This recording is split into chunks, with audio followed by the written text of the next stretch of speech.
नमस्कार, शाम के 5 बजने को हैं। बहस के नंबर 1 शो दंगल में आप सभी का स्वागत है। आपके साथ मैं हूं चित्रा त्रिपाठी।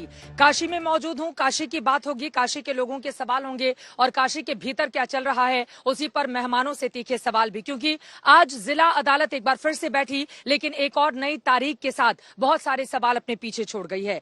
26 मई को अगली सुनवाई होगी। आपको बताते चले, ज्ञानवापी विवाद मामले में 26 मई को प्लेसेस ऑफ वर्शिप एक्ट के आधार पर मुस्लिम पक्ष की ओर से बार बार जो दावा किया जा रहा है कि हमारी बात को सुना जाए और जिन 5 महिला वादिनी ने श्रृंगार गौरी पूजा के तहत अधिकार मांगा है, उनकी याचिका को रद्द कर दिया जाए। इस पूरे मामले में पहले सुनवाई होगी, जबकि हिंदू पक्ष वही दावा कर रहा है कि हमारे पास तो पूरे के पूरे सबूत हैं। 1991 एक्ट तो इस पर लागू होता ही नहीं है और इस आधार पर जो सर्वे की रिपोर्ट सामने आई है उसको लेकर जांच की टीम अब जल्द से जल्द आगे बढ़े ताकि न्याय जल्द से जल्द इस मंदिर और मस्जिद के मामले में हो पाए। आज दिन भर कोर्ट के भीतर क्या कुछ हुआ, 26 मई को क्या होगा, अब यहां से किस पक्ष की उम्मीदों को मिलता है ज्यादा बल, चर्चा में आगे बढ़ेंगे। लेकिन उसके पहले ये रिपोर्ट देखिए।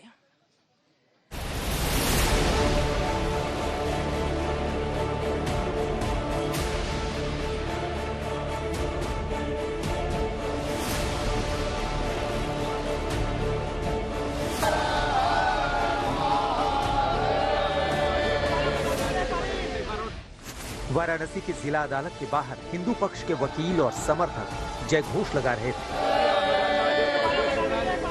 इस जयघोष की वजह क्या थी, ये पूछने पर हिंदू पक्ष के वकील विष्णु जैन ने अदालत के आदेश का हवाला दिया। कोर्ट ने ये कहा है कि जो मुस्लिम पक्ष का एप्लीकेशन है 7/11 का, केस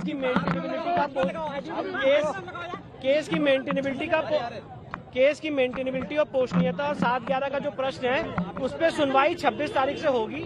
साथ ही साथ जो मेरा कोर्ट से निवेदन था कि कमीशन की रिपोर्ट पे भी ऑब्जेक्शन मंगाया जाए, कोर्ट ने उस पर भी दोनों पक्षों से कहा है कि 1 हफ्ते के अंदर ऑब्जेक्शन दे और जो वीडियोग्राफी और जो सीडी है, फोटोग्राफी की सीडी, वो भी हमें प्रोवाइड की जाए। उसके लिए भी कोर्ट ने आदेश पारित किया।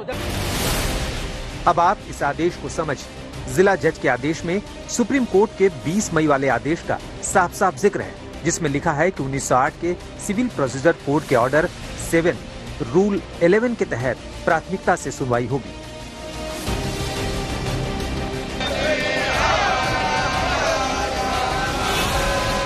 वाराणसी जिला अदालत के आदेश में सुप्रीम कोर्ट के निर्देश का हवाला देने का मतलब था कि 26 मई को पहले इस मुद्दे पर सुनवाई होगी कि 5 महिलाओं ने श्रृंगार गौरी की दैनिक पूजा के अधिकार की मांग वाली जो याचिका दी है, वो याचिका सुनवाई लायक है या नहीं। और उसके साथ ही ज्ञानवापी के अंदर हुए सर्वे की रिपोर्ट पर भी सुनवाई होगी। लेकिन उसके लिए अदालत ने दोनों पक्षों को आपत्ति दाखिल करने के लिए 1 हफ्ते का वक्त दिया है।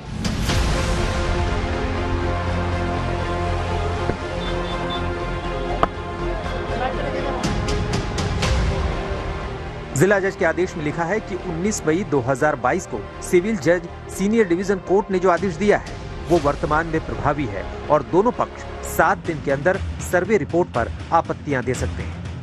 मुस्लिम पक्ष की तरफ से एक प्रार्थना पत्र दिया गया था ऑर्डर 7 रूल 11 में, जो कि रिजेक्टमेंट ऑफ प्लेंट से संबंधित है। उसमें यह कहा गया था उनकी तरफ से कि चूंकि 1991 का जो अधिनियम है, जो एक्ट है, जो पीवी नरसिम्हा राव के समय पास किया गया था, उसमें यह कहा गया था कि जो है कोई भी जो मुकदमे जो कि 1947 या कोई भी जो वो है रिलीजियस जगह है, उसका 1947 के बाद जैसी स्थिति है वैसी रहेगी। तो इस बात को वो लेकर जो है उन्होंने ये दिया है प्रार्थना पत्र कि ये मेंटेनेबल नहीं है। जिला जज के आदेश का मतलब ये हुआ कि अब वाराणसी की अदालत में एक बार फिर प्लेसेस ऑफ वर्शिप एक्ट 1991 की कसौटी पर याचिकाकर्ताओं की अर्जी का आकलन किया जाएगा। इससे पहले वर्शिप एक्ट 1991 का सवाल उठाने पर निचली अदालत में याचिकाकर्ताओं ने ये दलील दी थी कि उन्होंने संवैधानिक मूल अधिकारों के तहत पूजा का अधिकार मांगा है और ज्ञानवापी के मौजूदा स्वरूप में बदलाव की मांग नहीं की है। 26 तारीख को देखिए सबसे पहले 7/11 पे सुनवाई होगी। ठीक है, 7/11 मतलब पोषणीयता, मतलब ये प्लेंट चलना चाहिए या नहीं चलना चाहिए, क्योंकि मुस्लिम पक्ष का ये दावा है कि 1991 के एक्ट से ये बार्ड है और हमारा ये कहना है कि रिलीजियस कैरेक्टर जो है असर्टेन करना, ये जो है 1991 के एक्ट को बार नहीं करता। और दूसरी बात ये है कि हमारा जो मंदिर है, अगर आप उसको देखेंगे तो नंदी जी सामने देख रहे हैं, ठीक है, दीवारें जो हैं, आप जेम्स प्रिंसप की फोटोग्राफ्स को देखेंगे तो पश्चिमी दीवार की फोटो जेम्स प्रिंसप ने बनाई। उसके बाद और एक जो एडविन ग्रीव्स की किताब मैं कल साथ में लिया हुआ था, उसमें भी ये मेंशन था कि जो शिलालेख और जो दीवार और जो खंबे देखे जा रहे हैं उसको देखकर यही लगता है कि ये मंदिर रहा होगा। अब देखना होगा कि 26 मई को वाराणसी की जिला जज की अदालत में याचिकाकर्ताओं की अर्जी को सुनने लायक माना जाता है या नहीं। कुमार अभिषेक के साथ चित्रा त्रिपाठी, वाराणसी आज तक। देश भर की निगाहें इसी वाराणसी पर टिकी हुई हैं कि आगे क्या होगा, ज्ञानवापी मंदिर या फिर मस्जिद, ये सवाल कायम है। लेकिन इन सब के बीच सबसे पहले तो ये तय होना है कि जिन 5 वादिनी महिलाओं की ओर से याचिका लगाई गई है श्रृंगार गौरी माता की पूजा अर्चना के लिए, उनकी याचिका सुनी जाने योग्य है या फिर नहीं है। 1991 का एक्ट इसका क्या आधार तैयार करता है, मुस्लिम पक्ष जिसको लेकर आगे बढ़ रहा है। कई ऐसे सवाल हैं जिनकी बारीकियों को सुलझाने की आज हम कोशिश करेंगे। खास मेहमान जुड़ चुके हैं, उनका परिचय आपसे करवा देती हूँ। भारतीय जनता पार्टी के राष्ट्रीय प्रवक्ता प्रेम शुक्ला जी इस वक्त हमारे साथ मौजूद हैं। सैयद असीम वकार साहब जो कि स्पोक्स पर्सन है AIMIM के, हमारे साथ जुड़ चुके हैं। VHP की ओर से प्रवक्ता विजय शंकर तिवारी जी इस वक्त हमारे साथ मौजूद हैं। दिनेश कपूर, आप इतिहासकार हैं, हमारे साथ मौजूद हैं। एडवोकेट सोहनलाल आर्या हमारे साथ जुड़ चुके हैं। Nahid Lahiri Khan spokes person Samajwadi party के हमारे साथ मौजूद हैं। और वरिष्ठ वकील विष्णु शंकर जैन भी इस वक्त हमारे साथ जुड़ चुके हैं। विष्णु जैन जी, शुरुआत आपसे ही करते हुए, क्योंकि जिस तरह से 1991 एक्ट का हवाला देकर लगातार मुस्लिम पक्ष अपनी दावेदारी कर रहा है और अब तो 26 मई को सबसे पहले यही तय भी किया जाना है, जिसको लेकर मुस्लिम पक्ष के हौसले बुलंद नजर आ रहे हैं। ऐसे में चुनौतियां खुद के लिए किस तरह की देख रहे हैं विष्णु जैन जी आप? देखिए, हमारा बड़ा रिस्पेक्टफुल सबमिशन यही है और माननीय न्यायालय के सामने भी यही था कि इस केस में प्लेसेस ऑफ वर्शिप एक्ट पहली बात लागू नहीं होता है, क्योंकि उस जगह का धार्मिक स्वरूप तय होना है जो सेक्शन 4 सब क्लॉज 2 में डिफाइंड है। अब धार्मिक स्वरूप आप तय करने के लिए क्या करेंगे, उसके लिए जो एडवोकेट कमीशन साहब की रिपोर्ट है आप उसको देखिए, जिसमें एडवोकेट कमीशन साहब ने स्पष्ट रूप से लिखा है कि वहाँ पे विभिन्न मात्रा में हिंदू मंदिर के चिन्ह मिले हैं। एडवोकेट कमीशन साहब ने अपनी रिपोर्ट में स्पष्ट रूप से लिखा है कि वहाँ पे एक शिवलिंग मिला है और साथ ही साथ जिस तरह से घंटियां मिली, कमल के पत्ते मिले हैं, शंख चक्र और बाकी हिंदू देवी देवताओं से जुड़े हुए चिन्ह मिले हैं, वो सब स्पष्ट रूप से ये दिखाते हैं कि वहां का धार्मिक स्वरूप एक हिंदू मंदिर का है। इसलिए सेक्शन 4 सब क्लॉज 2 से places of worship act apply नहीं होता है, पहली बात। दूसरी बात, अब जब वहां पे हमारा शिवलिंग मिल गया, और ये बहुत महत्वपूर्ण बात है, अब जब वहां पे हमारा शिवलिंग मिल गया है चित्रा जी, तो मैं सवाल पूछना चाहता हूँ वहां का धार्मिक स्वरूप क्या हुआ। कोई आज मेरी मंदिर की संपत्ति में घुस के, जो बात मैं शुरू से आप लोग के चैनल पे बोल रहा था, कोई बात अगर कोई मेरी मंदिर की संपत्ति में घुस के वहां पे नमाज पढ़ने लग जाएगा तो क्या उसका धार्मिक स्वरूप बदल जाएगा? उसका एक ही जवाब हो सकता है कि उस जगह का धार्मिक स्वरूप नहीं बदल सकता है। और ये सारी चीजें हैं, ये सारे मुद्दे हैं जो ऑर्डर 7 रूल 11 में माननीय न्यायालय डिसाइड करेगा। ठीक है, हमारा स्पष्ट रूप से मत यही है जी आप कुछ उसके पहले एक और सवाल मेरे जहन में है कि आप लोगों की ओर से वीडियोग्राफी फोटोग्राफी को लेकर कुछ अधिकार माननीय कोर्ट की ओर से मांगे गए थे, उसको लेकर आज कोर्ट के भीतर क्या हुआ है? क्योंकि बार बार आप लोग, दरअसल कमीशन की रिपोर्ट आने के बाद उत्साह आप लोगों का बढ़ा हुआ है। आप कह रहे हैं कि शिवलिंग मिल गया, इस बात का जिक्र कमीशन की रिपोर्ट में है और उसी के तहत आपको जितनी भी वीडियोग्राफी हुई है, फोटोग्राफी हुई है, उसको उपलब्ध करवाया जाए। इसके जरिए कैसे आगे बढ़ना चाहते हैं आप लोग, और आज इस बारे में क्या कोई दिशा निर्देश जारी किया गया है? देखिए, हमने माननीय न्यायालय के सामने कल ही अपनी अर्जी लगा दी थी कि जो वीडियोग्राफी और फोटोग्राफी हुई है उसकी हमें कॉपी उपलब्ध कराई जाए। माननीय न्यायालय ने कहा है कि उसके लिए वो डिटेल्ड ऑर्डर पास करेंगे और माननीय न्यायालय ने उठते वक्त बोला कि हम इसकी ऑर्डर पास करेंगे और आपको कॉपी इसकी प्रोवाइड की जाएगी on payment of charges definitely. तो अभी जब हमें वीडियोग्राफी और फोटोग्राफी की कॉपियां मिल जाएंगी तो उसके बाद उसको हम अध्ययन करेंगे। अगर कोई चीज कमीशन महोदय से छूट गई है तो वो हम कोर्ट के संज्ञान में ले आएंगे। बाकी मेन मुझे लगता है ये कमीशन की रिपोर्ट मुस्लिम पक्ष के खिलाफ है, उनको कोर्ट ने 1 हफ्ते का समय दिया है अपना ऑब्जेक्शन फाइल करने का और वो अपना ऑब्जेक्शन फाइल करेंगे।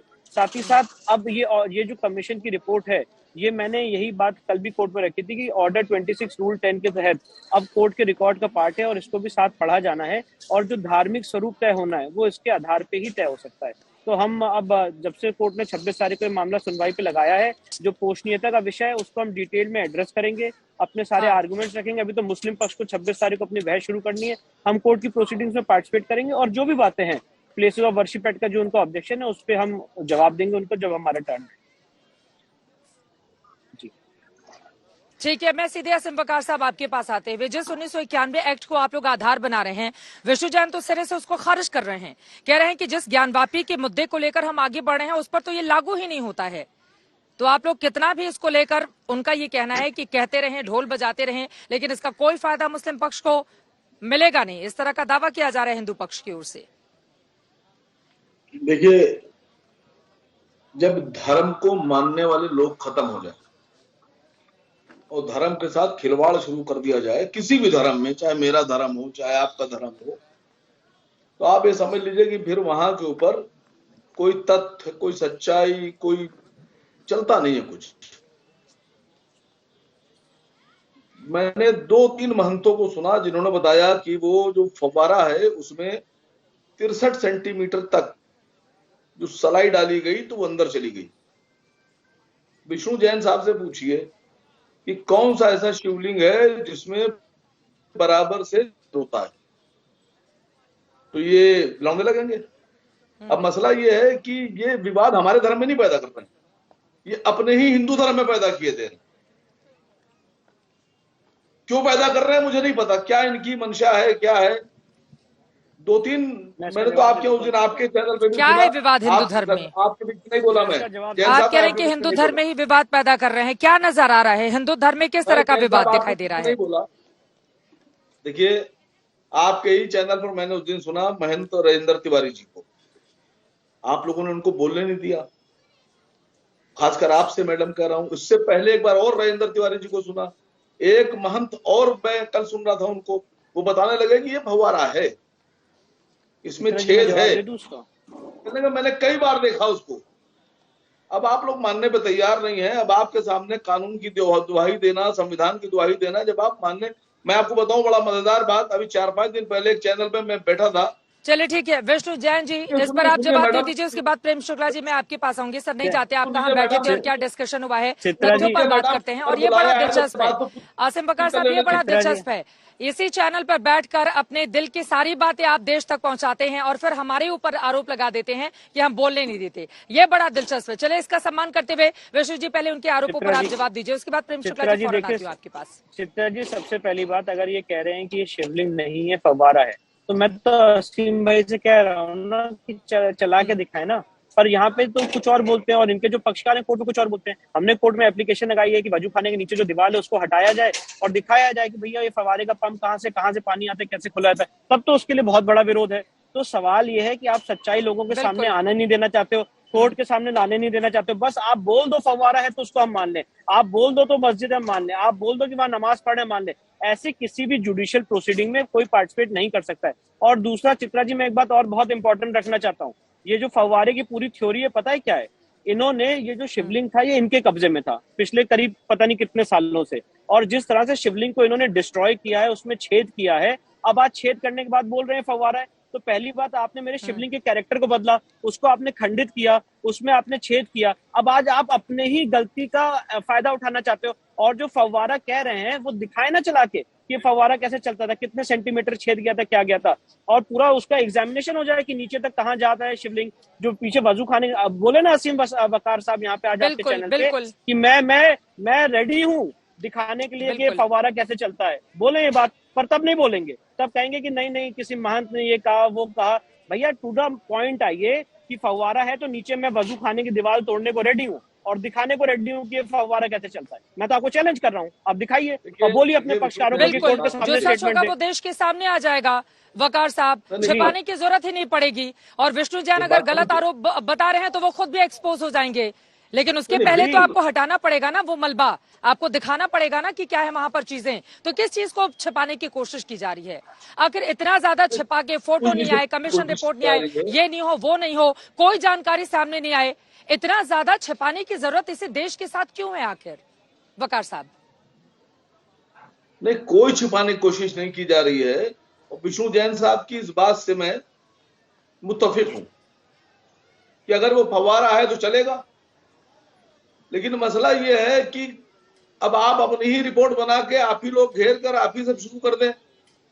आप मौका तो दीजिए, आप निष्पक्ष लोग बुलाइए, निष्पक्ष लोग से कहिए कि ये क्या है, चेक करिए इसको, फव्वारा है नहीं फव्वारा है, चलेगा नहीं चलेगा। चित्रा जी बिल्कुल होना चाहिए, अगर फव्वारा है तो चलेगा। इन्होंने रेस की थी, कोर्ट ने उनकी बात को खारिज कर दिया। इन्होंने कमीशन की प्रोसीडिंग में पार्टिसिपेट किया है, अब निष्पक्षता का इशू नहीं उठ सकता है। इन्होंने अजय कुमार मिश्रा की निष्पक्षता पे सवाल उठाए थे, कोर्ट ने उसको बरकरार रखा, कोर्ट ने कमीशन की कार्रवाई आगे बढ़ाई, इनके वकीलों ने उसमें पार्टिसिपेट किया। अब आज जब कमीशन की रिपोर्ट खिलाफ आ गई है तो कह रहे हैं निष्पक्ष नहीं है। हाँ। निष्पक्षता का आरोप आप पहले ही लगा चुके हैं और जो खंडित हो चुका है, ना उसके अगेंस्ट आप हाईकोर्ट गए ना सुप्रीम कोर्ट गए। तो अब जो कमीशन की रिपोर्ट है उसके मेरिट पे आपको बात करनी है, निष्पक्षता पे नहीं। निष्पक्षता का आपका आरोप खारिज हो चुका है असीम वकार साहब। मैं लीगल बात कर रहा हूँ, बाकी आपको समझ में आ गई होगी वकार साहब, जल्दी से अपनी बात खत्म कीजिए आप, ठीक है, बाकी मेहमानों के पास भी जाना है। आप लीगल बात नहीं करते हैं, आप जब दोनों ही पक्ष कमीशन के रिपोर्ट में सर्वे के दौरान शामिल थे तो उस समय निष्पक्षता की बात अब कहां से आ गई कि निष्पक्ष नहीं है रिपोर्ट? अब उसमें शिवलिंग लिखा हुआ है तो रिपोर्ट निष्पक्ष नहीं है, फव्वारा लिखा होता तो रिपोर्ट निष्पक्ष थी। ये आप तय मत कीजिए ना, दोनों पक्ष अगर शामिल थे तो। अभी साबित कहा हुआ फव्वारा है कि शिवलिंग है, लिखा कैसे आपने? आप उसमें फव्वारा ऑब्लिक शिवलिंग लिख देते, आप शिवलिंग ऑब्लिक फव्वारा लिख देते। चित्रा जी कमीशन की रिपोर्ट तो आ चुकी है, उसके बाद भी अगर साबित नहीं हुआ है तभी तो आदेश आएगा ना। तभी तो मैं कह रहा हूँ असीम भाई कि आप ये बताइए कि ये जो रिपोर्ट आई है कैसे गलत। आपके वकील ने उसमें पार्टिसिपेट किया, आपके सारे वकील उसमें थे, सबके सामने कार्रवाई हुई है, सामने हर एक चीज हुई है, हर एक चीज वीडियोग्राफ फोटोग्राफ हुई है। हमने खुद एप्लीकेशन लगाई कि वजू खाने की जो नीचे दीवार है उसको तोड़ा जाए। तो आप पार्टिसिपेट करो ना, बोलो कि हम ये दीवार हटाएंगे और दिखाएंगे कि ये फव्वारा है, ये ऐसे ऐसे यहाँ पे पंप था चलता था, हमें कोई दिक्कत नहीं है। पर यहाँ पे आप कुछ और बोल रहे हो, मुझे लगता है आप में कोऑर्डिनेशन नहीं है। जो आपके वकील हैं वो कोर्ट में कुछ और बोल रहे हैं, वो तो कह रहे हैं कि केस ही नहीं चल सकता, पहले मेंटेनेबिलिटी पे सुना जाए। आप पहले इस बात को एकदम डिसाइड कर लो। अब थोड़ा आगे बढ़ते हुए प्रेम शुक्ला जी सीधे आपके पास आते हुए, बिल्कुल कम से कम ये बातें सामने आनी चाहिए ना। अब सवाल ये भी है कि बीजेपी के लोग भी जिस तरह से उत्साहित हो रहे हैं, देखिए आपकी सरकार है, चाहे वो राज्य में हो चाहे केंद्र में हो, लेकिन भरोसा दूसरे वर्ग को देना पड़ेगा ना कि जो भी जांच होगी वो पूरी तरह से निष्पक्ष होगी, जो भी टीम जाएगी निष्पक्षता के पैमाने पर उसमें कोई भी कमी नहीं होगी। इसका भरोसा आपको देना होगा प्रेम शुक्ला जी, और भरोसा न सिर्फ हिंदू पक्ष को बल्कि मुस्लिम पक्ष को भी, ताकि कम से कम जो भी न्याय हो उस पर लोगों का, आम आदमी का भरोसा कायम रहे। प्रेम शुक्ला जी। चित्रा जी बहुत अच्छा प्रश्न है आपका। आप कृपा करके बताइए, न्यायालय जो है वो क्या सरकार के अधीन चलता है? न्यायालय ने जिस तरह से वहां पर न्यायिक प्रक्रिया को गति दी है, उस न्यायिक प्रक्रिया में निष्पक्षता पर संदेह की गुंजाइश कहां शेष है? न्यायालय ने मेंटेनेबिलिटी इन्होंने इश्यू उठाया, न्यायालय जो है 26 तारीख को उसको सुनने वाला है। इनका दूसरा इश्यू जो सर्वे को लेकर का था, उस सर्वे पर जो है सर्वे पर इनकी जो आपत्ति थी सर्वेयर के निष्पक्षता पर, उसको खारिज किया जा चुका है। जो सर्वे हुआ है दोनों पक्ष के लोग उसमें रहे हैं, उसकी वीडियोग्राफी हुई है और उस सर्वे पर आपत्ति फाइल करने का इनको अवसर न्यायालय स्वयं दे रहा है। तो ऐसे में पक्षपाती व्यवहार का ना तो सरकार की तरफ से किसी प्रकार की गुंजाइश है और ना ही न्यायालय की तरफ से गुंजाइश है। लेकिन कई बार ऐसा होता है कि जिसको लगता है कि मेरी केस कमजोर है, वो कमजोर केस वाले लोग कई बार जो है वो न्यायालय की निष्पक्षता पर भी प्रश्न चिन्ह करते हैं, इन्वेस्टिगेशन करने वालों की निष्पक्षता पर प्रश्न चिन्ह करते हैं, अभियोजन की निष्पक्षता पर प्रश्न चिन्ह खड़ा करते हैं। प्रश्न यह है कि जब पारदर्शी ढंग से एक न्यायिक प्रक्रिया चल रही है तो उसमें हर किसी को, अब जो मुकदमा जो चलेगा वह तो साक्ष्यों और साक्षीदारों के आधार पर चलेगा। साक्ष्य अगर इनके पक्ष में होंगे, साक्षीदार अगर इनके पक्ष में होंगे, तो निर्णय इनके पक्ष में देने के लिए विधि के आलोक में न्यायपालिका का जो न्यायाधीश है, जिसके संदर्भ में स्वयं सुप्रीम कोर्ट के विद्वान न्यायाधीश जस्टिस डीवाई चंद्रचूड़ ने कहा कि डिस्ट्रिक्ट जज जो है वो 25 वर्ष का अनुभव वाला व्यक्ति है, जिसको न्यायिक प्रक्रिया का समग्रता में ज्ञान है, अनुभव है, और वह प्रक्रिया जो है अगर न्यायिक प्रक्रिया में किसी प्रकार की त्रुटि हो तो सामने लाई जाए। न्यायिक प्रक्रिया जो है त्रुटिहीन है तो उसको स्वीकारिए। इनके जो पक्षकार हैं, जो इनके पैरोकार हैं, जो इनके वकील हैं, क्या उन्होंने न्यायालय की निष्पक्षता पर कोई संदेह जाहिर किया है?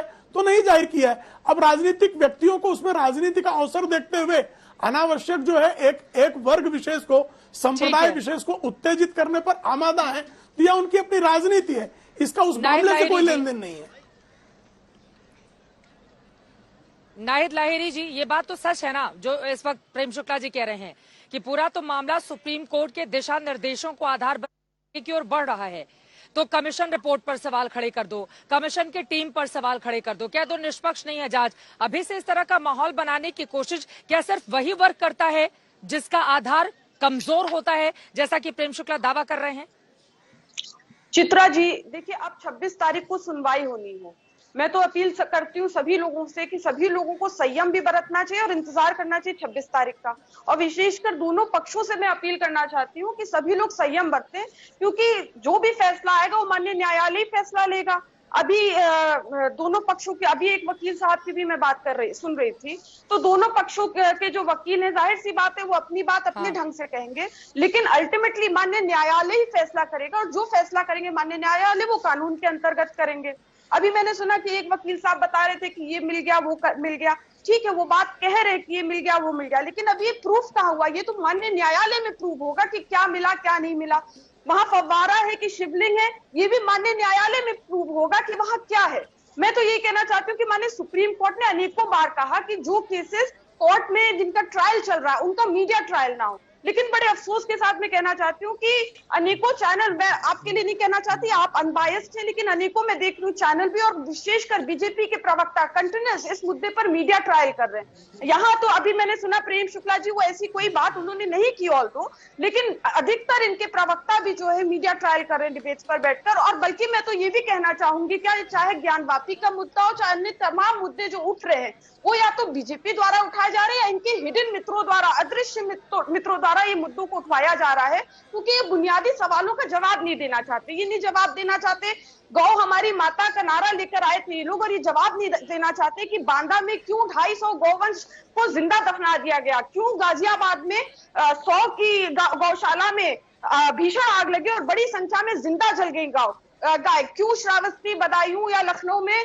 भूख प्यास से तड़प तड़प के गौवंश जो है मर रही है। ये नहीं बताना चाहते कि उसमें भ्रष्टाचार, गौवंश का भी चारा खा रही भाजपा सरकार, ये इसका जवाब नहीं देना चाहते। और इसका इसीलिए तो इनके मंत्री स्वतंत्र देव सिंह जी ने कहा, उन्होंने कहा कि पैसा कमाना बुरी बात नहीं है, पूरा पैसा डकार लेना बुरी बात है। तो ये मूल मुद्दों का जवाब नहीं देना चाहते, ये नहीं बताना चाहते कि उत्तर प्रदेश में क्यों महिला उत्पीड़न चरम पर है। ठीक है प्रेम शुक्ला जी, इस पर आप जवाब दे दीजिए, उसके बाद में बाकी मेहमानों के पास जाऊंगी। ठीक है, दिनेश कपूर जी भी हमारे साथ इतिहासकार जुड़े हुए हैं, लेकिन प्रेम शुक्ला जी वो कह रहे हैं मूल मुद्दे से ध्यान भटका दो, हिडन एजेंडे के तहत बीजेपी लेकर आती है, माहौल बनाती है। इस पर जवाब दीजिए, फिर बाकी मेहमानों के पास जाऊंगी। देखिए आदरणीय योगी आदित्यनाथ जी की सरकार का अभिनंदन करना आवश्यक है कि गौ कशी के समर्थकों को गौ माता की चिंता कम से कम सता रही है, यह भी बहुत अभिनंदनीय है। प्रश्न ये है कि क्या भारतीय जनता पार्टी ने पिटीशन दायर किया है? क्या सुप्रीम कोर्ट के जो जज हैं, क्या भारतीय जनता पार्टी के इन्फ्लुएंस में उन्होंने डिस्ट्रिक्ट कोर्ट को मामला रेफर किया हुआ है? और क्या ये जो बहस आप कंडक्ट कर रही हैं, ये क्या भारतीय जनता पार्टी के दबाव में आप कर रही है कंडक्ट? अब भारतीय जनता पार्टी के मित्रों की बात करती हैं।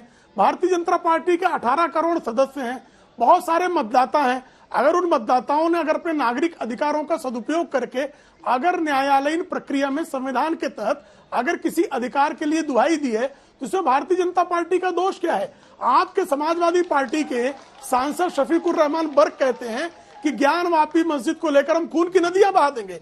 तो अगर आप जो है अगर निष्पक्ष होते, सेकुलर होते, तो ऐसे खून की नदियां बहाने की धमकी देने वाले, क्रूरता और बर्बरता का समर्थन करने वाले सांसद को लात मार के पार्टी से निकाल देते, लेकिन आप उनको सिर पर बैठाए हुए हैं।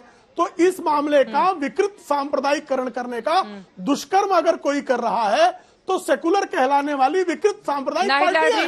भारतीय जनता पार्टी अगर संविधान के दायरे में न्यायालय की प्रक्रिया नदियां बहा देने वाला बयान तो आप ही के वहां से सामने आया था ना। शफीकुर रहमान बर्क हर मुद्दे पर बोलेंगे, मामला अदालत में हो कहीं भी हो, हर मुद्दे पर बोलेंगे। ऐसे सांसद के बयानों को अपने साथ कैसे लेकर चलती है समाजवादी पार्टी, जो पहले ही माहौल को बिगाड़कर खून की नदियां बहा देने का दावा करता हो? किस तरह का माहौल बन जाएगा? चित्रा जी, क्या आप इसको डिनाई कर सकती हैं कि ताजमहल में जो है जो मामला चला उसमें माननीय हाईकोर्ट ने, बीजेपी के नेता ने उसमें जो है याचिका दायर की थी और माननीय हाईकोर्ट ने बहुत सख्ती से टिप्पणी की थी कि जाओ पढ़ो, मतलब कि बीजेपी से कहा था कि जाओ पढ़ो, यूनिवर्सिटी में पढ़ो, पीएचडी हासिल करो। ये टिप्पणी माननीय हाईकोर्ट की केवल एक बीजेपी के नेता के लिए नहीं थी, ये समस्त बीजेपी के लिए थी कि तुम सब लोग जो है कम पढ़े लिखे हो, तुम लोग को ज्ञान नहीं है। ये माननीय हाईकोर्ट की टिप्पणी थी। लेकिन खून की नदियां बहाने की धमकी नहीं थी ना, उसको स्वीकारा ना उस भाजपा के कार्यकर्ता ने। शुक्ला जी, खून की नदियां बहाने की धमकी नहीं दी ना।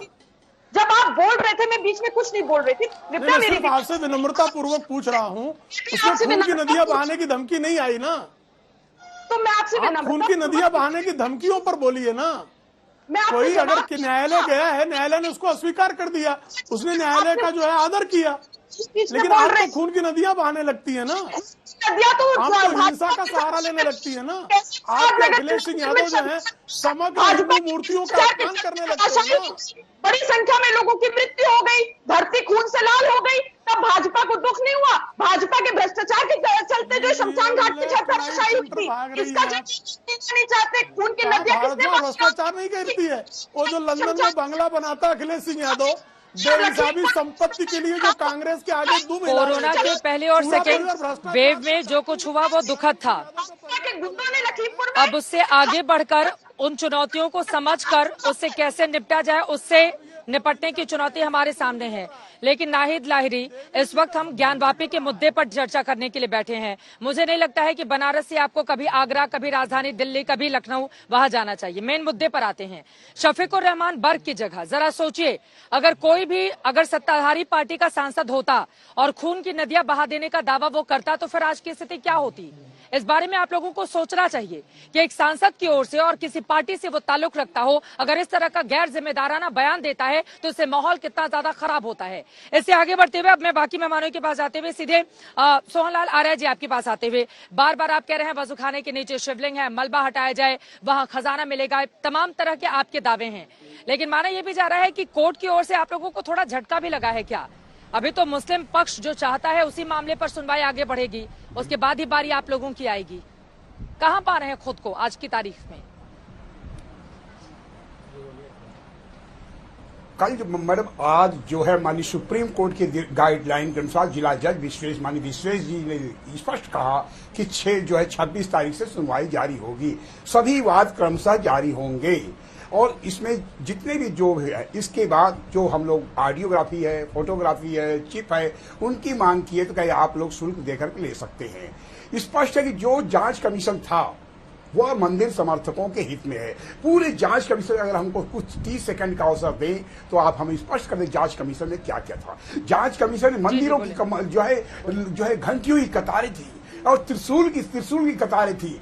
यहां तक कि मैडम बड़ा आश्चर्य आपको होगा कि बिल्कुल वहां स्वस्तिक चिन्ह बड़े बड़े 4-4 फीट के उन जिनको ये मस्जिद कहते हैं उसमें स्वस्तिक चिन्ह बने हुए हैं, जो संस्कृत के श्लोक लिखे हुए हैं। और यही तक नहीं 2.5 फीट के जो है घड़ियाल मिले। घड़ियाल माने माँ गंगा की सवारी। इतना ही नहीं, सारे हमारे जो ध्वंस हमारे आराध्य स्थल है सब चीख के कह रहे हैं कि यह मंदिर है, मंदिर के अंश हैं। इतना ही नहीं, और प्रमाण के रूप में जो है ये पूरा जहां वो नमाज पढ़ते हैं 14 फीट लंबे शिलाखंड जो कि मंदिर के थे वह सब के सब लगाए हुए, यथावत लगाए हुए, उसमें सूर्य, चंद्र, पुष्प, यहाँ तक कि ओम बने हुए जहां ये नमाज पढ़ते हैं। कितने प्रमाण, एक नहीं हजारों प्रमाण हैं। इन हजारों प्रमाण का जो जांच कमीशन है यह सब माननीय न्यायालय में प्रस्तुत है। इस पर अगर मुस्लिम समाज कोई आपत्ति करता है करे, उसे सिर्फ खाली हाथ ही आएंगे।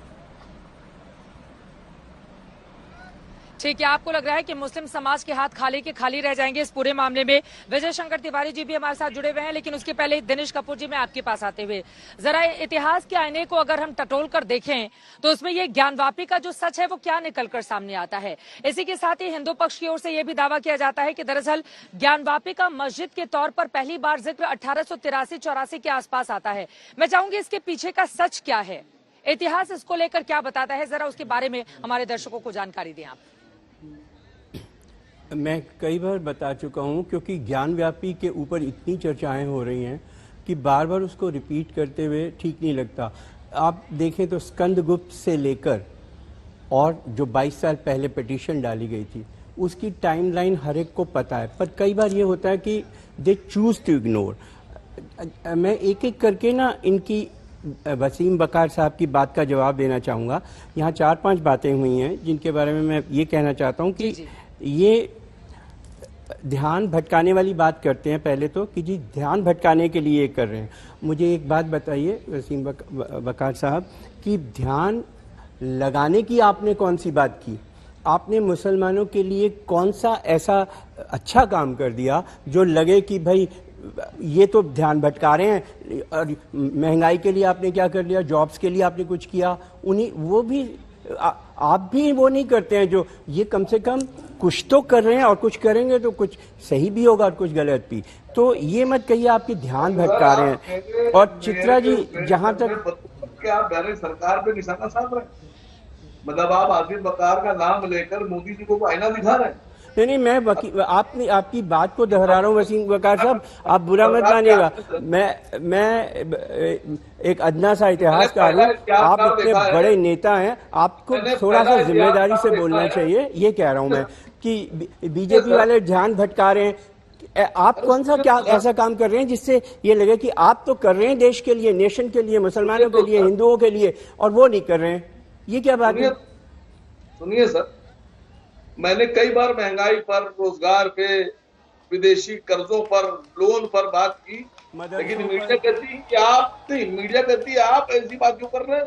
आप मंदिर पर बात कीजिए। मैंने पहला इतिहासकार देखा दुनिया में, मेरे नजर से आज तक गुजरा ही नहीं, जो उस आदमी से जिसकी पार्टी की सत्ता ही नहीं है, उससे रोजगार के ऊपर कह रहा क्या किया आपने महंगाई पे क्या किया? सर सरकार से पूछिए, ये काम सरकार का है। नहीं आसिफ बकार पार्टी के 2 सांसद हैं। मैं जानता हूँ आप अपोजिशन में, आपका काम ही, मुझे लग रहा है कि हम मुद्दे से भटक रहे हैं। एक सेकंड सर, सुनिए ना, हम इतिहास के आईने में झांक कर मैं आपसे जानना चाहती थी, मैं उस पर नहीं जाती हूँ। एक सेकंड सर सुनिए, एक सेकंड। मुझे लग रहा है कि हम मुद्दे से भटक रहे हैं। जिस मुद्दे पर इस वक्त चर्चा करने के लिए बैठे हैं, मैं उसी पर आती हूँ सर। एक सेकंड सर, ज्ञानवापी का जिक्र इतिहास में किस रूप में मिलता है, मैं ये जानना चाह रही थी आपसे। ठीक है, मैं लौटूंगी आपके पास फौरन। विजय शंकर तिवारी जी, अब मैं सीधे आपके पास आते हुए, एक मुस्लिमों के खिलाफ एक माहौल बन रहा है, इस तरह का आरोप मुस्लिम पक्ष की ओर से लगाया जा रहा है। सर आप वकार साहब से सवाल पूछने चले जाएंगे तो आपकी बात रह जाएगी ना, फिर आप जल्दी से अपनी बात पूरी कर लीजिए। विजय शंकर तिवारी जी भी बहुत देर से इंतजार कर रहे हैं। मैं आपसे जानना चाहती हूँ, ज्ञानवापी से का क्या है सच? इतिहास क्या बताता है? इतिहास में क्या इस बात के प्रमाण ज्यादा मिलते हैं कि वहाँ पर विश्वनाथ मंदिर था, उसको तोड़कर औरंगजेब ने मस्जिद बनाया? मैं आपसे ये जानना चाहती हूँ। जब गंगा भी नहीं थी यहाँ पर, तब यहाँ पर जो हमारे स्कंद पुराण में जो लिखा है, तब यहाँ शिव जी आए थे, और उन्होंने यहाँ पर जब नंदी जी की स्थापना हुई तो जल का प्रबंध करने के लिए उन्होंने अपना त्रिशूल ऐसे गाड़ा था जिससे एक कुआं बना था, जिससे उनका वो गंगा उसके बाद आई थी। उस कूप की वजह से इसका नाम व्यापी पड़ा, मतलब इसका नाम व्यापी, और ज्ञान, क्योंकि ज्ञान की गंगा वहां से बही बाद में, तो उसका नाम ज्ञान व्यापी हो गया। ये लिखा हुआ जानकारी के लिए जल्दी से मैं बता दूं कि यहाँ पर 18वीं सदी में एक अंग्रेज इतिहासकार आया था, उसने ज्ञानवापी का जिक्र मंदिर के तौर पर ज्यादा किया है। इसके अलावा 16वीं सदी में अगर हम जाएंगे, गुरुमूर्ति का जिक्र आता है, उस समय भी उसका मंदिर के तौर पर ज्यादा जिक्र होता है। उसके पहले भी अगर हम देखें, 1100 साल से पुराना का इतिहास बताया जाता है काशी विश्वनाथ का, उस समय भी मंदिर का जिक्र आता है। लेकिन इतिहासकार इस बात का भी दावा करते हैं 1883-84 में पहली बार मस्जिद के तौर पर ज्ञानवापी का जिक्र आए। सवाल का जवाब आप दीजिएगा। लेकिन विजय शंकर तिवारी जी, सीधे आपके पास आते हुए, अगर बहुसंख्यकों की ओर से अल्पसंख्यकों के खिलाफ माहौल बनाया जाएगा तो अल्पसंख्यक आबादी कहाँ जाएगी? ये बड़ा सवाल है। जो आरोप आपके ऊपर लग रहे हैं विजय शंकर तिवारी जी, विश्व हिंदू परिषद, आप हिंदुओं की बात कीजिए, लेकिन अगर सैकड़ों सालों से वहां पर नमाज पढ़ी जाती रही है, तो नमाज पढ़ने वाले लोग अब कहाँ जाएंगे, क्या करेंगे? चित्रा जी, उनके बारे में कौन सोचेगा? चित्रा जी, विजय शंकर तिवारी जी, हाँ चित्रा जी कुछ मिनट दे दीजिए। देखो वहां पर मंदिर है, ये कहने के सैकड़ों कारण। आप एक चक्षुहीन को वहां ले जाइए जो देख भी नहीं सकता हो, और उसको कहिए कि अपना हाथ इन पिलर्स पे फिरा के बताइए ये क्या होंगे, तो वो भी बता देगा। विजय शंकर तिवारी जी की बात एक बार हो जाए सर, आप ठीक है, एक बार उनकी बात हो जाए, एक बार उनकी बात हो जाए प्लीज। चित्रा जी, जब आपकी बारी आएगी आप बोलिएगा, एक बार उनकी बात हो जाए। चित्रा जी, ज्ञानवापी मंदिर है ये कहने के लिए सैकड़ों कारण हैं। दुनिया भर से लोग आए, जैसे अभी आप कह रहे थे कि एक विदेशी 1818वीं शताब्दी में, तो 1824 में एडविन ग्रीव्स ने लिखा है कि ये पूरी की पूरी तरीके से मंदिर की आकृतियां हैं, मंदिर है ये। ऐसे विदेशों से भी और देश से जो जिसने भी उस मंदिर को देखा है उसने यही कहा है कि ये मंदिर है, किसी ने ये नहीं कहा कि मस्जिद है। दूसरी बात यह है कि आप कहते हैं कि हम यहाँ पर नमाज करते हैं, तो नमाज आप पार्क करते हैं तो पार्क मस्जिद हो जाएगी क्या? आप सड़क पर करते हैं, सड़क मस्जिद हो जाएगी क्या? लेकिन ये मंदिर है और मंदिर जीवंत होता है। अभी आप आज का समाचार पत्र देख लिए, आपके आइकॉन इतिहासकार इरफान हबीब ने भी कहा है कि ये औरंगजेब ने तोड़ा था, ये मंदिर है। और अभी तक चित्रा जी जितने भी न्यायालयों में विषय गया है 1936 से ब्रिटिश काल से लेकर के और अभी 2022 की आज तक की सुनवाई तक किसी ने ये नहीं कहा, इनकी बात का समर्थन नहीं किया है। अगर जैसे वीडियोग्राफी कराने के लिए कहा गया, फोटोग्राफी कराने के लिए कहा गया, सर्वे कराने के लिए कहा गया, तो इसलिए कहा गया क्योंकि इसका महत्व है। अगर इसका महत्व नहीं होता तो निश्चित तौर पर नहीं कहा जाता। लेकिन जब सर्वे हुआ तो वहां पर क्या क्या मिला इसकी रिपोर्ट में मैं नहीं जाता हूं। अभी हमारे वसीम वकार भाई कह रहे थे कि ये आपने शिवलिंग और झरना ये फवारा क्यों नहीं कहा। अरे दुनिया का कम से कम भारत का हर एक व्यक्ति जानता है कि शिवलिंग की प्रकृति कैसी होती है, आकृति कैसी होती है, आकार कैसा होता है। और वो शिवलिंग की बाबा विश्वनाथ की बात की कही जा रही है, वहां शिवलिंग की बात कर रही है, वही वहां पर दिखाई पड़ रहे हैं। अब वहां झरना आप पैदा कर दें, वहां आप फवारा पैदा कर दें, तो सबसे बड़ी बात आपने हमें कहा कि इनके लिए कौन सा स्थान होगा। तो आप ये कल्पना करिए कि शिवलिंग जानते हुए भी ये शिवलिंग है, वहां पर इन्होंने वजू का स्थान बना दिया, हाथ पैर धोने का स्थान बना दिया। कितनी घृणा है हिंदुओं से इनकी। तो घृणा कौन कर रहा है? यानी हमारे आराध्य, भारत के आराध्य, सारे हिंदुओं के आराध्य शिव के शिवलिंग के को इन्होंने अपना वजू का स्थान बना दिया, हाथ पैर धोने का स्थान बना दिया। अब मैंने कहा कि 1936 में ब्रिटिश काल में भी कहा गया कि यह मंदिर है, कहीं से में मस्जिद नहीं है। 1997 रामास्वामी, जस्टिस रामास्वामी ने कहा कि यह मंदिर है। 2022 में भी यही निर्णय आ रहा है कि ये इसका सर्वे कराइए, देखे तो क्या है। और निकला क्या? वहां पर सारे मंदिर के अवशेष और मंदिर और यहां तक की सजीव मूर्तियां। और एक अंतिम बात चित्रा जी मैं कहना चाहता हूं, जहां पर मंदिर होता है वहां पर जो देवस्थान होता है वहां पर उनकी प्राण प्रतिष्ठा की जाती है। और जब प्राण प्रतिष्ठा की जाती है तो हमेशा हमारे देवता, हमारे देव, हमारे आराध्य, उनके अंदर जीवंत प्राण होते हैं। और इसलिए वो स्थान हमेशा हमेशा हमेशा मंदिर ही रहता है, चाहे कोई नमाज कर ले चाहे कुछ कर ले। लेकिन ये कहना कि हमने नमाज कर ली, इनके पास नमाज कर रहे हैं। और 1991 जिसके लिए हमारे विष्णु जी ने कह दिया कि वो कानून हमारे ऊपर लागू नहीं होता है। तो कुल मिलाकर के ये ज्ञानवापी मंदिर है। कम से कम जब तक जांच चल रही है, अगर हिंदू पक्ष ये दावा कर रहा है शिवलिंग है, शिवलिंग है, और देखिए आकार प्रकार और उसकी विशेषता तो कोई भी हिंदू धर्म को मानने वाला अगर होगा, अदालत की दहलीज पर पूरा का पूरा मामला है। लेकिन उसके ठीक पहले जो तस्वीरें वायरल हुई हैं उसके आधार पर अगर हम देखें तो बनारस की आधी से बड़ी आबादी इस बात को स्वीकार कर बैठी है कि वो शिवलिंग ही है। तो ये आप लोगों की भी जिम्मेदारी क्या नहीं बनती है कि जब तक जांच पूरी ना हो तब तक खुद ही भरोसा दीजिए कि अगर वो अपने आराध्य देव मान रहे हैं शिवलिंग को, जिसको आप फव्वारा बता रहे हैं, तब तक नहीं होगा वुजू वहां पर। आप ही दिखाइए अपना बड़ा दिल, बार बार शिवलिंग को फव्वारा कह के संबोधित करना, बार बार ये बताना कि उसमें कितना बड़ा छेद है, कितना बड़ा नहीं है। वो कह तो रहे हैं कि उसको खंडित करने की कोशिश की गई है, कुछ प्रयास किया गया है इतिहास के पन्ने में। तो अब क्या वक्त नहीं आ गया है कि उसको ठीक किया जाए? और इसके लिए आप लोगों को भी अपने कदम आगे बढ़ाने होंगे। वसीम वकार साहब, देखिए बड़े टिपिकल मोड़ पर ला के खड़ा कर देती हैं। आपकी जो क्षमता एंकरिंग की है बड़ी जबरदस्त है मैडम, आप फंसा देती हैं आदमी को। अभी हमारे भाई हैं सर, आपको बहुत प्यार करता हूं, हम लोग नफरत नहीं करते हैं। I love you Vijay Shankar Tiwari ji, आप बढ़िया आदमी हैं। और विजय शंकर तिवारी जी ने कहा कि शिवलिंग का एक आधार होता है, एक प्रकार होता है, एक उसकी गरिमा होती है और हिंदुओं को पहचान है उसकी। सर मुझे नहीं कहना चाहिए, मैं हाथ जोड़कर किसी की आस्था को ठेस नहीं पहुंचाता, लेकिन क्योंकि आंखें हैं पढ़ता रहता हूं। एक खबर पढ़ी मैंने कि अमेरिका में ट्रैफिक के खंबे को शिवलिंग बना के पूजा शुरू कर दी गई। ट्रैफिक के एक खंबे को शिवलिंग मान के बना के पूजा शुरू कर दी गई। आप यहां बता रहे हैं प्रकार व आकार। सर मैं आपसे गुजारिश कर रहा हूं, अमेरिका में और काशी विश्वनाथ में फर्क नजर नहीं आता है क्या? आसिम वकार साहब, आपको अमेरिका में और काशी में फर्क नजर नहीं आता है क्या? अरे आपको काशी विश्वनाथ धाम में और वहां पर जो मस्जिद मौजूद है अमेरिका में, दोनों में फर्क नजर नहीं आता है? दोनों चश्मा एक ही जैसा है आपका? बोलने तो दीजिए मैडम। आप कैसे तुलना कर सकते हैं काशी की अमेरिका से कि वहां पर किसको शिवलिंग बनाया गया उसको यहाँ से तुलना कर दिया जाए? कम से कम कुछ बातों का तो ध्यान में रखना चाहिए ना आपको। बोलने तो दीजिए मैडम। देखिए इसी आप तरह बोलिए, आप मेरी तारीफ कर रहे हैं, आप तारीफ करते हुए बोल रहे हैं ना कि मेरी एंकरिंग जबरदस्त है, तो मेरा सवाल भी सुनिए ना। कम से कम एक बड़ी जो आबादी है उसकी धार्मिक भावनाओं को आहत करने का काम मत कीजिए।